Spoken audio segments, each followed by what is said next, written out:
Assalamualaikum warahmatullahi wabarakatuh. Selamat pagi anak-anakku yang soleh dan solihah. Bagaimana kabarnya hari ini? Semoga selalu sehat dan selalu dalam lindungan Allah Subhanahu wa taala ya. Pada kesempatan hari ini, Ustazah akan menjelaskan materi baru tentang mengidentifikasi unsur pembangun teks puisi. Nah, nanti kita akan membahas tentang serba-serbi puisi ya. Tolong diperhatikan baik-baik. Nah, sebelum kita mengulas lebih jauh tentang puisi, kita harus tahu terlebih dahulu apa itu puisi. Nah, puisi merupakan jenis karya sastra yang berbentuk singkat, berisi kata-kata indah yang digunakan penyair untuk mengekspresikan gagasan dan pikirannya. Kira-kira kalian sudah pernah membuat ataupun membaca puisi belum? Pasti sudah pernah ya. Nah, di sini Ustazah akan membacakan sebuah puisi yang berjudul Naungan Waktu. Kami adalah satu, berpetualang menjelajahi waktu, mengarungi masa, melintasi zaman. Kami adalah satu, dalam ikatan seragam putih abu-abu, melepas tawa, berbagi duka. Kami adalah satu, 3 tahun berjuang bersama. Nah, ini adalah sebuah contoh puisi ya. Nanti kalian bisa mencari ataupun membuat sendiri tentang puisi ini. Nah, kemudian Ustazah akan menjelaskan tentang ciri-ciri teks puisi. Di sini ada 5 ya ciri-cirinya. Yang pertama adalah menggunakan bahasa yang padat dan indah. Kemudian yang kedua, memperhatikan diksi atau pilihan kata. Kemudian yang ketiga adalah tipografi atau memperhatikan bentuk ya. Kemudian yang keempat adalah rima, irama, dan ritme penyair.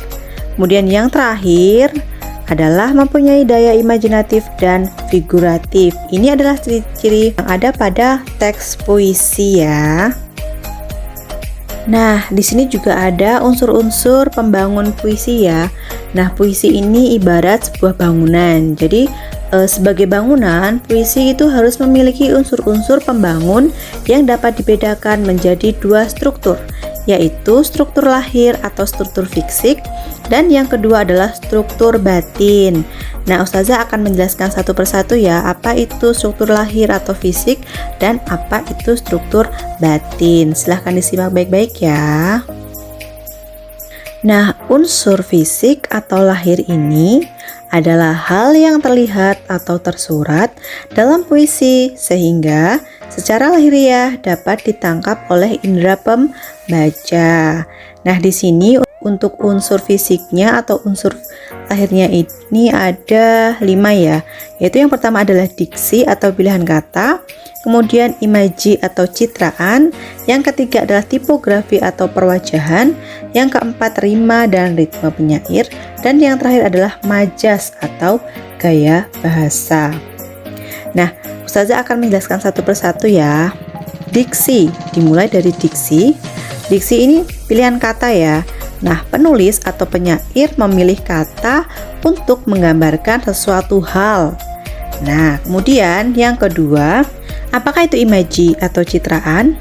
Pengimajinasian adalah kata atau susunan kata yang dapat menimbulkan khayalan atau imajinasi. Dengan daya imajinasi tersebut, si pembaca ini seolah-olah bisa merasakan ya, bisa merasakan, mendengarkan, ataupun melihat sesuatu yang diungkap oleh si penyair atau penulis ini. Kemudian unsur yang ketiga adalah tipografi atau perwajahan. Apa sih tipografi ini? Nah, si penulisan ini dalam penulisan sebuah puisi diawali huruf besar setiap awal baris ya. Nah, dalam tipografi ini ketika kita menulis sebuah puisi, kita awali dengan huruf besar terlebih dahulu ya di awal baris. Setiap baris itu harus menggunakan huruf besar. Kemudian unsur fisik yang keempat adalah rima dan ritme penyair. Apa sih itu ritme dan rima? Nah, rima dan ritme ini menggunakan persamaan bunyi vertikal dengan bunyi akhirannya. Kemudian unsur yang kelima atau yang terakhir adalah majas atau gaya bahasa. Nah, majas ini adalah bahasa kiasan yang dipergunakan untuk menciptakan kesan tertentu bagi penyimak atau pembacanya. Kemudian, apa itu irama? Irama adalah alunan bunyi yang teratur dan berulang-ulang. Nah, biasanya dalam sebuah puisi itu menggunakan dua majas ya, yaitu majas personifikasi dan majas paralelisme. Apa sih itu majas personifikasi dan paralelisme?